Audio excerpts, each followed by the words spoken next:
क्या विभीषण राम के भाई थे? और थे तो कैसे भाई थे?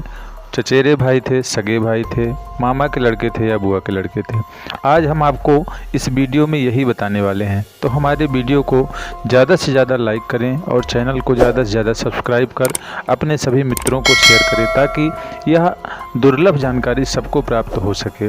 और बिल्कुल भी हमारे वीडियो को आज स्किप करके ना देखें, क्योंकि आज बहुत ही महत्वपूर्ण रामायण से जुड़ी हुई जानकारी हम आपको देने वाले हैं कि विभीषण किस प्रकार से राम के भाई थे। आइए अब हम बिना व्यर्थ में समय गवाए हुए अपने वीडियो में आगे की ओर बढ़ते हैं।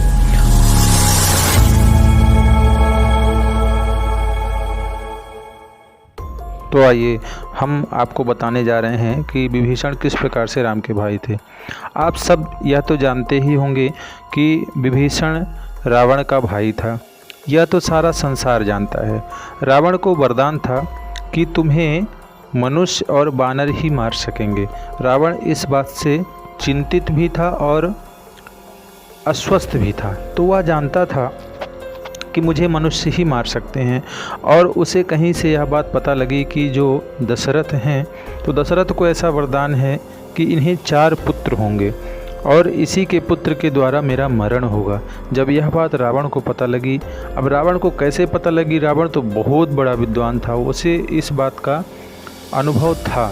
तो वह जब दशरथ जी के द्वारा पुत्र के द्वारा अपनी मृत्यु जान गया, तो दशरथ जी के विवाह जिस समय कौशल्या जी से हो रहा था, उसी समय उसने यह निश्चय किया कि जब दशरथ का मैं विवाह ही नहीं होने दूंगा तो इससे पुत्र नहीं होगा, और जब विवाह नहीं होगा, पुत्र नहीं होगा, तो मेरा मरण भी नहीं होगा।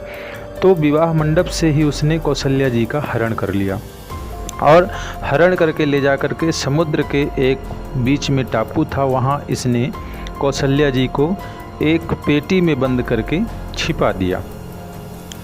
और यह बात शूर्पणखा नहीं जानती थी कि इस पेटी में कौन है, और वह दशरथ जी को बहुत पसंद किया करती थी। शूर्पणखा जो है दशरथ जी से विवाह करना चाहती थी, किंतु दशरथ जी ने मना कर दिया था कि मेरा विवाह कौशल्या से हो चुका है। भले ही रावण हरण कर ले गया, पर विवाह तो हो ही चुका है। इस बात से अनजान शूर्पणखा उस पेटी को उसने खोल दिया। तो कौशल्या ने भी जब शूर्पणखा को देखा तो उसने सारी व्यथा बताई कि इस प्रकार से ऐसा ऐसा हुआ है।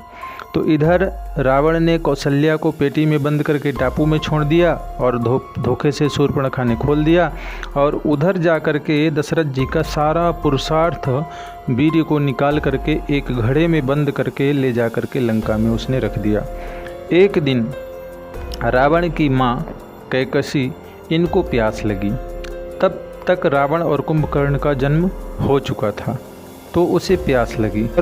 तो उसने प्यास लगने पर उन्होंने क्या किया कि भीतर गई और रावण वह पुरुषार्थ निकाल करके, दशरथ जी का वीर निकाल करके एक घड़े में बंद करके अपने कक्ष में लाकर रख दिया था।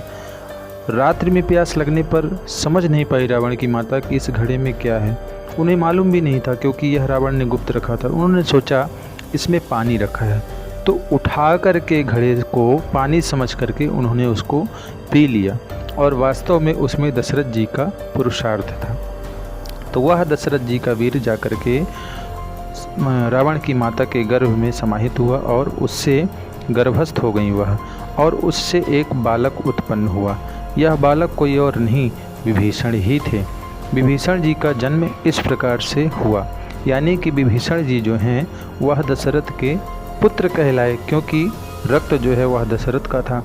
भले ही उनकी माता यानी रावण, कुंभकर्ण और विभीषण की माता भले ही एक हैं, किंतु रावण, कुंभकर्ण तो विश्रवा के पुत्र थे और विभीषण जो था वह दशरथ जी का पुत्र था। इसी कारण से जब भगवान राम और रावण का युद्ध चल रहा था लंका में, तो अंत में विभीषण ने शरणागति भगवान राम की स्वीकार कर ली थी, और सारा रावण का भेद, किस प्रकार से रावण की मृत्यु होगी और किस प्रकार से भगवान राम की विजय होगी, यह सब कुछ आकर के उसने बतला दिया था भगवान राम को। तो मित्रों, इस प्रकार से दशरथ जी के द्वारा उत्पत्ति हुई विभीषण की, और इसी कारण से दशरथ जी का पुत्र होने के कारण विभीषण और श्री राम दोनों सगे भाई थे। कोई चचेरे, ममेरे या फिर बुआ के लड़के नहीं थे, यह दोनों सगे भाई थे। तो हमने इस वीडियो में आपको यही एक दुर्लभ जानकारी दी। तो जय श्री कृष्णा, जय श्री राधे, बहुत बहुत